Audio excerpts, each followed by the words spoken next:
و علیکم السلام و رحمت الله. نفرایی که سلام دادین و با دعا هستین در حق مبارزان. ما نیاز به دعا داریم البته. خب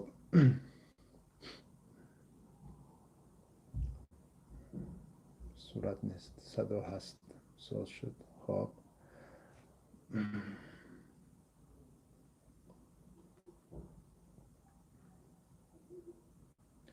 تشکر زیاد نفرایی که اینجا نویساندن.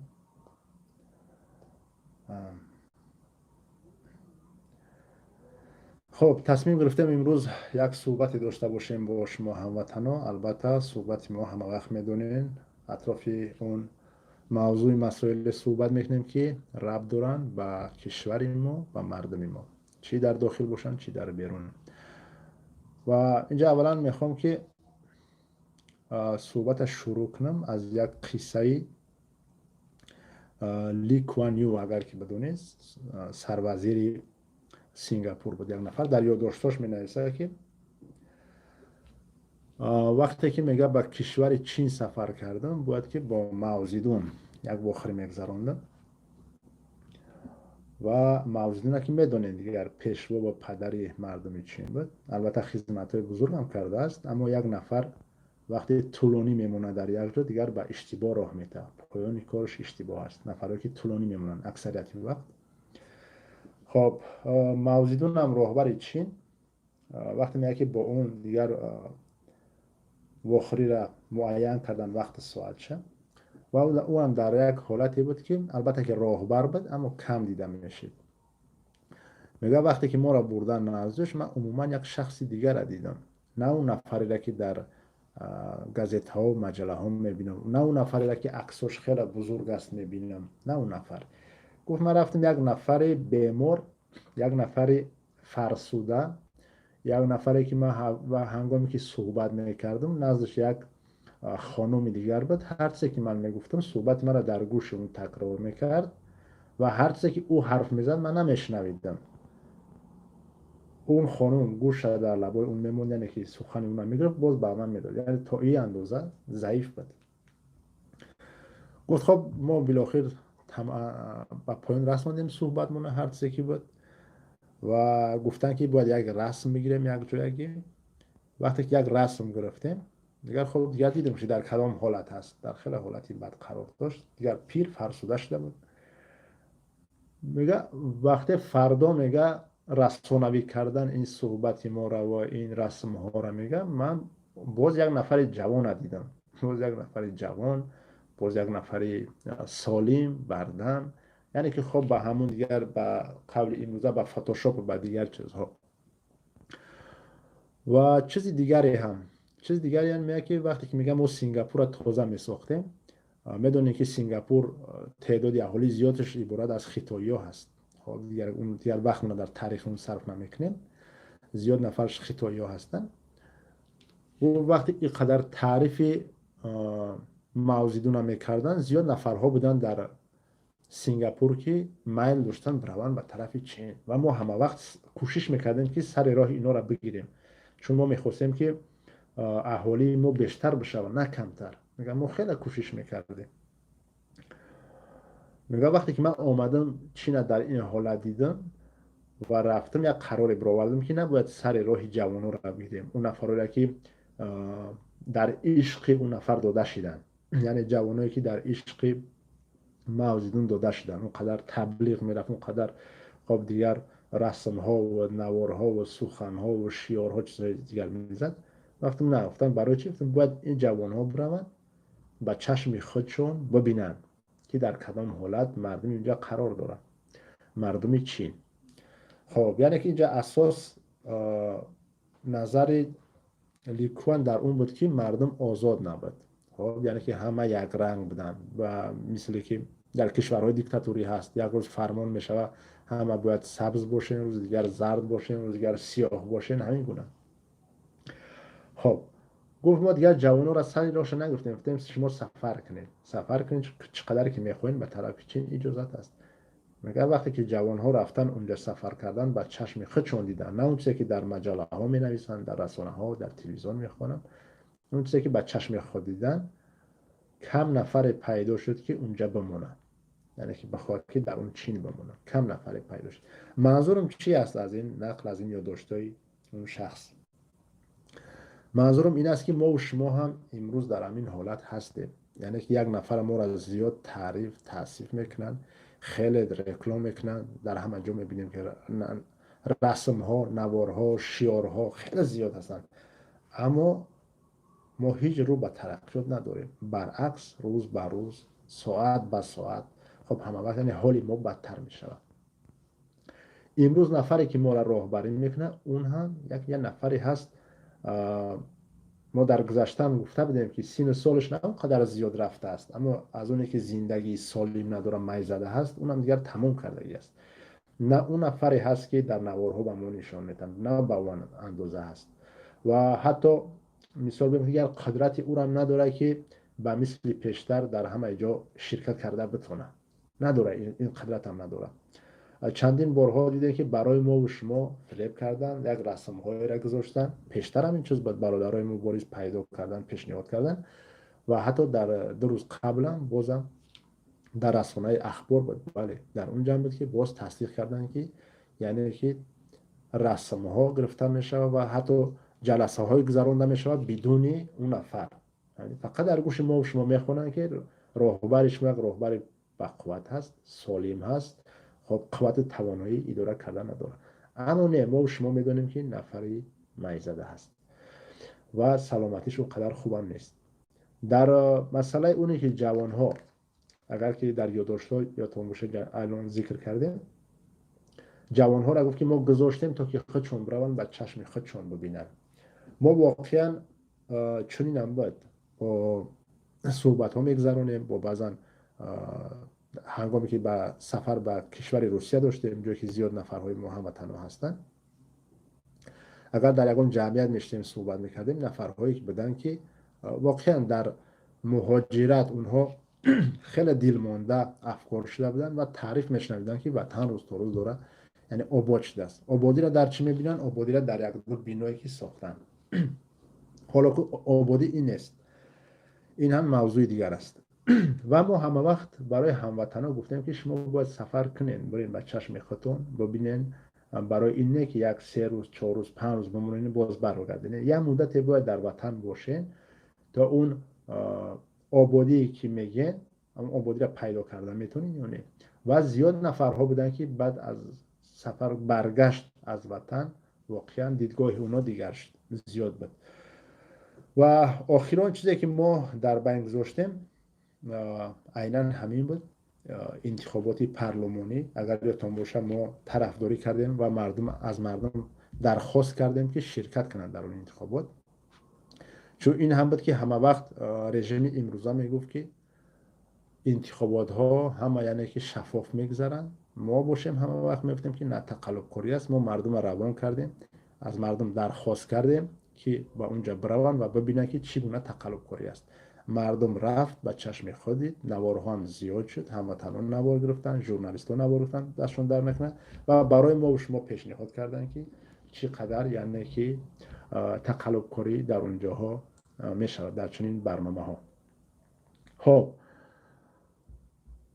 یعنی چی؟ امروز در مرحله‌ای که جامعه جهانی قرار دارد، درست یک وبایی که به تمام نفرها به تمام کشورها یعنی که تأثیر خود را گذارن، به تمام کشورها، چی غنی باشه چی فقیر باشه، به همه، و حتی به ما، به حرکت سیاسی گروه 24 هم نیست، حتی تأثیرش گذارنده است و مطمئن هستم که به همه گذاشته است. خب در چنین مرحله البته که کدام کشورهایی که توانستن تا یک اندازه سبکی آوردن، خب یعنی هماهنگی کردن با مردم، کشورهایی بودن که اگر که نتونستن با مردمشون حرف زدن، گفتن که خب دیگر ما را درک کنیم که ما در چنین حالت قرار داریم، یعنی که این یک واقعا چیزی مشکل است و یک مدتی باید ما و شما در یک جایی این را تحمل کنیم و چنین هم شد. بعضی کشورهایی هست که نتونستن شرایط مهیا کنن، اما حکومت اقرار شد، گفت که هموطنا یعنی عرض کردن، گفتن که ما در چنین حالت قرار داریم، باید در اینجا صبور باشیم، دست یک دیگر را بگیریم. خب مردم هم این چیزا قبول کرد، فهمید که یک وبا آمده است، اون نه حکومت نه کسی دیگر، خب دست اینا هم نیست، این وقت لازم طلب.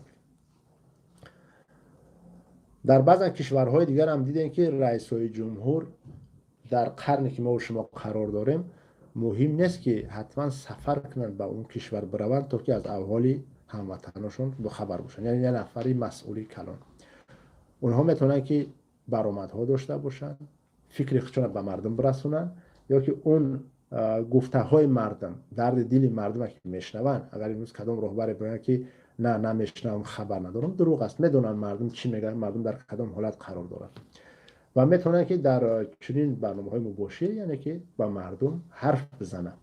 خب بعضا رئیسای جمهوری بودن که مردم خودشون برگردوندن، از ما و شما را بر نگردوندن. چی گفتن؟ گفتن راهها بسته است، امکان ندارد.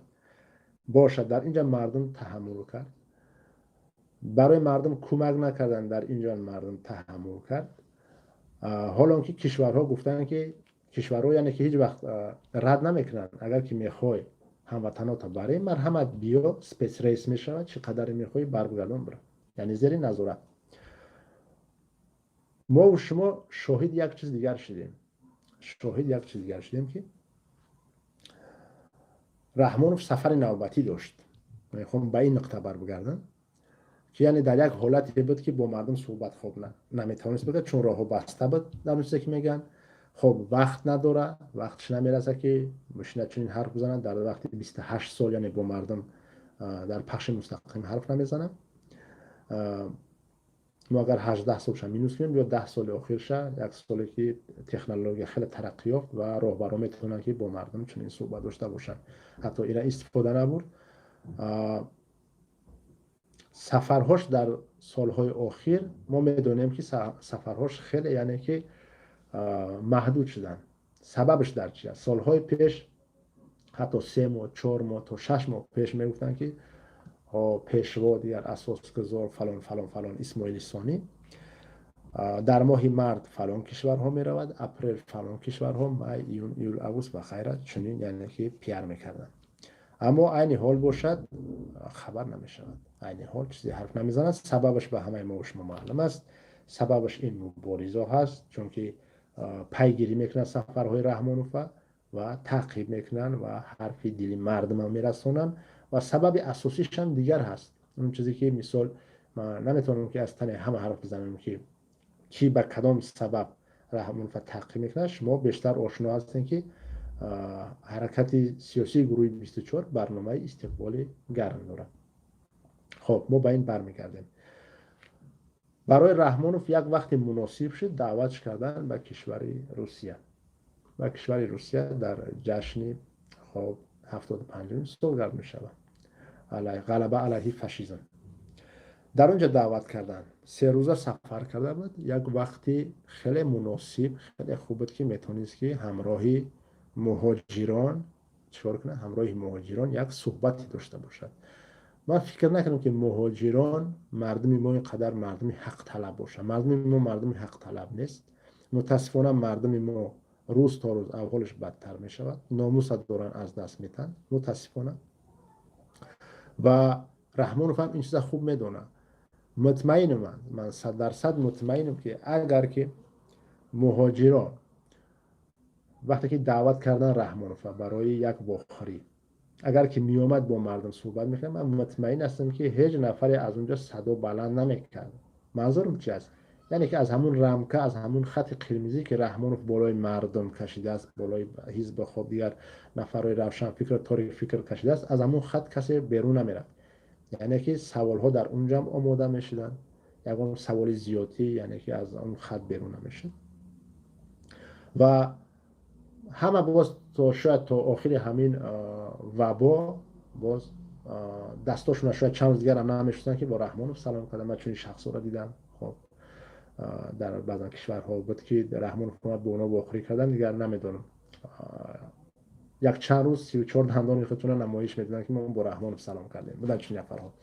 خب منظورم چی است؟ اگر که رحمانوف می اومد با مهاجران یک واخری میگذران یا یک پخش مستقیم با اونها میداد و میگفت که ما بله در همینجا اشتباه کردیم، خب دیگر در چنین حالت قرار داریم، یا که من به روسیه آمدم وقتم به این نمیرسه عذر مرا قبول کنین، من مطمئن هستم که مردم از همین هم شاد میشه.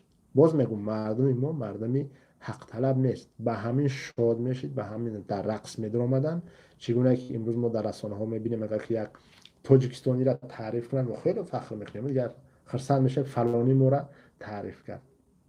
خب اما رحمانوف آمد عموما به نظر نگرفت، نه دعوت مهاجران را، نه در دوام این قدر سالی که میه به مهاجران هیچ. اگر که یگان وقتایی بود فقط با کدام دانشجوها اونو هم آماده کرده یک تیم، خب شعرخوانی، مداحی خوانی، دیگر چیزها به نظر نگرفت در عموم مهاجران را و سفر کرد، بازگشت. من در اینجا چی میبینم؟ در اینجا من میبینم یک چی که رحمانوف عموما نظر نمیگیرد. یک فعل دیکتاتورها است. دیکتاتورها عادت کردن که همه را نزد خود سرخم ببینن، اونها در بلندی هستن، نظرشون دیگر نمیگیره. نظر دیکتاتورها فقط میرسه به کجا؟ نظر دیکتاتورها فقط میرسه به اون جایی را که میبینن، یک بلندی را میبینن، اون پایین اهمیت نمیتن، اونجا همه سرش خم است، سجده دارن نزد اون دیگر براش مهم نیست.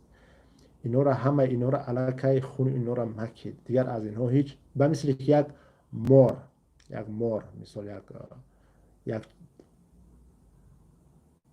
سیدی خود تمامی چیزش بسسود میکشه میگیره و قیدش میکنه بیرون، دیگر براش هیچ اهمیتی نداره. مردم هم برای دیکتاتورها همیگونه است، یعنی هر نفری که علاقه سجده داره نزدش، دیگر نظرش به اونو نمیرسه. دیکتاتور نظرش راست است، اون چیزا میبینه، هرچی که درو بروش باشه. درو بروش کیا است؟ درو بروش مبارزا، نفرهایی که سجده نمیکنن. دیکتاتور اینها را میبینه تنها، اون مردمی که سجده میکنن اونها را نمیبینه. وقتی که رحمانوف بر روسیه آمد، خوب میدونست که گروه 24 برنامه دارد، چون این وعده ما هست که هر جایی که رحمانوف اگر که بروه ما اون را استقبال خواهیم گرفت، استقبالی گرم. خب پیشتر گفتم که به این نقطه برمیگردیم و برای چی ما چنین پیشواز میگیریم، برای چی چنین برنامه داریم، برای چی ما میریم بعضا برنامه های ما، استقبال های ما شاید که 15 دقیقه طول بکشه، بعد از این ما میدونیم که پلیس میاد اونجا ما رو میگیرن، بعضا حرفایی که ما میخوایم اونو نمیرسن، یعنی یه وقتی کوتاه است. برای چی ما این کار انجام میدیم؟ ما به اون خاطر انجام میدیم، مقصد اساسی ما این است که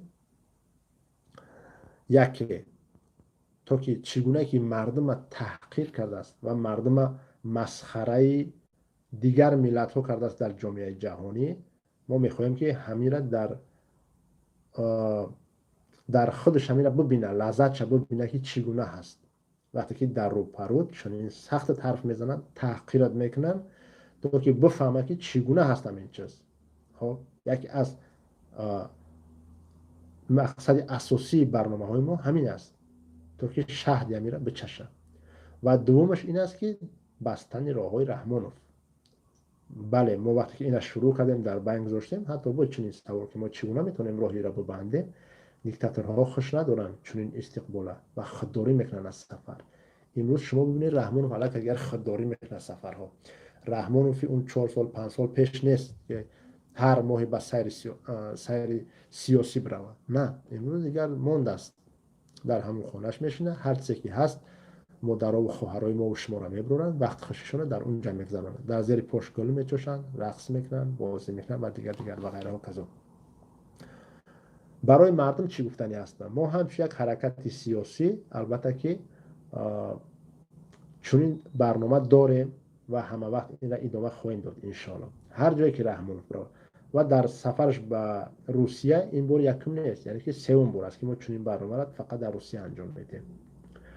من به مردم چی گفتنی هستم؟ مردم تاجیکستان، اگر شما وقتی که میخواهین با رحمانوف صحبت کنین، رحمانوف به نزد شما نآمد، پس شما باید به نزدش برین. چگونه که ما رفتیم این گونه باید برین نزدش، چون این دیگر سخن دیگر را نمیفهمه. اگر شما گفتنی داشته باشین یا شما از نگاهی من، البته من مجبور نمیتونم که بسازم کسی را، شما میتونید که حداقل باید یک جایی را میگرفتین، تعدادی چند نفر اونجا حضور داره، باید میرفتین اونجا و منتظرش میسودین، میگفته که ما در همینجا منتظر هستیم، حتما بیا اینجا. و طلب میکردین زاره درخواست این نه و که طلب میکردین. متاسفانه بازم میگم که مردم ما حق طلب نیست و تا اون زمانی را که سجده نزد رحمانوف میکنین، سجده منظور این است که شما رحمانوف میبینید حتما سطح میبینید، یعنی روحان در سجده یک ظالم هستند. حتی نفرهایی که در داخل تاجیکستان قرار ندارن زیادن در بیرون که سبب ترس، سبب افسون شدن، خب وغیره و کذا هست. اگر شما واقعا میخواین که مشکلاتون حل بشه باید این را درک کنین، که رحمانوف هیچ وقت در فکر شما نیست، هیچ وقت. رحمانوف در دیگر داره. رحمانوف باید که سلالای خودش بسازه. رحمانوف چیزی اساسی که است باید تا مردنش در قدرت باشه، وگرنه میدونه که زندان میروه. این میدونه که اگر از قدرت بیرون باشه زندان میروه. به همین خاطر این حتی فرزندای خودش رحم نکرد. اگر امروز فکر میکنه که میخواد که قدرت به دست یکی از فرزنداش بده، نه، اینجا حتی خیانت بالای فرزندای خودش کرده است. میتونست که فرزنداش آلوده نکنه به این کارهای جزیره خودش، به سیاست ناسالمی خودش، و حتی به فرزندان خودش رحم نکرد. ببینید، یعنی که رحمانوف چیزی اساسی که میخواهد تا مردنش در همین بالای کرسیش باشه، دخل ناپذیر باشه، یعنی که دخل ناپذیری که خودش کرد همین گونه باشه و تا مردنش کسی بود که اذیتش نکنه. چگونه که پدرش در همسایه کشور ما گذاشته، خب یعنی تا مردنش همون قدرت قبلی که زندان روه. پسان ببینید که بالای فرزنداش چی اومد. اینم خوب میدونه که بعد سرش فرزنداش در کدام حالت قرار میگیرن. اینا خیلی خوب میدونه. و به مردم چی گفتنی هستم؟ مردم، شما با این صبر کردن، با این زاره کردن، تولا کردن به جای نمیرسین، او حالتون خوب نمیشود. چیزی که ما چندین سال هست که به شما پیدا میکنیم، باید که حق طلب باشین، باید مبارز باشین. درخواست نه، باید طلب کنین، باید مجبور بسازین. مجبور. حتی در یک عائله دو طفل است، اگر یکیش آرام باشه، یکیش اگر کم کپریزنی باشه، زیادتر طلب کنه، میدونه که پدر و مادر بیشتر دقت میکنه طرف همون فرزندی که طلب میکنه زیاد. خب طلب میکنه، خرخشه میکنه، برام کتاب نمیرسه، روچکه نمیرسه، لباس نمیرسه، بیاین پیدا کنین، میوان پیداش میکنن. فرزندی که خاموش است، البته منظور نسبت پدر مادرای است که مسئولیت خودشون خوب حس نمیکنن، منظور اونها است، نه همه. خب مردم هم همین خیلی از پیش دیکتاتور، اگر تو وقتی که خاموش میمونین، این با 100 سفر دیگر میکنه، پروایی شما نداره. حتی در همین مرحله بدترینی که بود حتی نه اومد. ببینید یک بار همسایه کشور ما را ببینید که میرزایف یک کاری بزرگی نکرد، 2 قدم طرفی همون نفرای هموطناش رفت. ببینید چقدر مردمش راضی، خیلی شدن که ببینید 2 قدم طرفی ما زد، 2 قدم طرفی ما زد. برای 2 قدم چقدر مردم راضی هستن. ما در اینجا مردم گفتیم که مردم گوش نکنین. هر کسی که دعوتتون میکنه که خب صبر باشین، خوب میشود دیگر، نه، ساعتی اومده است که باید طلب کنین، ساعتی اومده است که باید تند حرف بزنین. واقعا من براتون میگم باید تند حرف بزنین. امروز برای ما میگن که شما برای چی تند حرف میزنین؟ برای که این گپ دیگر رو نمیفهمه. واقعا این گپ دیگر رو نمیفهمه. این فقط باید همراش تند حرف بزنین، یکم راه دیگه شو نمیفهمه. همه راه ها استفاده برده شدن. تو شما یاد دارین در سال 2014، آخر 2014 وقتی که ما سفر کردیم به کشور روسیه، در اونجا بعضا برنامه ها را گذراندیم. ببینین وقتی که ما چنین برنامه ها را گذراندیم، تون گفتیم، کار بردیم، 90% حکومت تاجیکستان دوان آمدن به روسیه. برای چی؟ برای که تکانشان دادیم. اگر شما میخواین که تکان بتین، حرف بزنین. نباید ما خب اگر بشینیم صبر کرده، یا که یک سرود مادر جانمونه بشینیم گریه کرده. نکنین، شما مرد هستین. اگر زیاد متاسفانه همین است، این زیاد مهاجرا یک منطقه در بین میمونه، خواهد که تلفن ها برآمده است، در صورت شعر مادر جان میمونن یا پدر جان میشینن گریه کرده. مردم، من میدونم سخت است، میدونم، لیکن کی ما را آورد به همین حالت رسان؟ کی آورد؟ رحمونов моро маҷбур аз гӯшмон кашид, аз кашталмон кашид, оварда Русия пардохт. Не, мо фақат худмон маҷбур шудем, қабул кардем ҳамин амуд роҳи зиндагида. имрӯз омадем суруди модарҷон гӯш карда мешинем гирья кардан. мардҳо ман мебинам, медонам мардҳои ба танмон суруд мемонанд мешинам гирья кардан. ҳатто дар ҳамин ҷа такрорӣ мешавад ки мардам шумо дар ҳолати бад қарор доред, нафарҳое ки ба тану бозӯен дар ҳолати хеле бад қарор дорем. бале мо ҳамчун ҳаракати сиёсӣ кӯмак мекунем, фардо дигар фардо, аммо ин роҳи ҳал нест. خب یک بمو طلب کنین یگام جنایت نمیشود. نه لازم نیست اینقدر تعصب. آیا ما میتونیم با این تعصب بدنمون چیزی را عوض بکنیم؟ نه نمیتونیم. حالی ما روز تا روز بدتر میشود. روز تا روز ما را تحقیر کردن میگیرن و حالی ما از این هم بدتر میشود. از این هم بدتر میشود.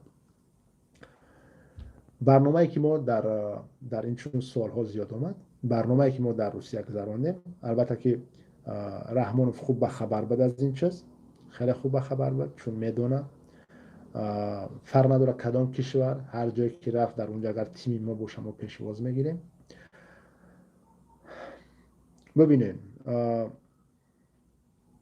امروز برادران دو نفر از اون برادرایی که ما روان کردیم، من میخوام اینجا براتون چون در اینجا سوال ها هم علاقه آمدگی است و سوال ها به خیلی بنده هم زیاد روان کرده بودن، چون ربط داره به این سخن‌هایی که حرف زدیم. تیمی که ما آماده کردیم، از اون تیم همگی دو نفر به دست گرفتن. البته برنامه ما کم دیگر بود، کم شدیدتر بود، نتونستیم عملی کنیم چون امسال سببش کرونا ویروس، خب پرزیدنت های زیاد آمده، کمی محدودیت بود. نمونده نفرها را که نزدیک بشن تا انجام پایان رفتن این چیزا قریب تقریبا.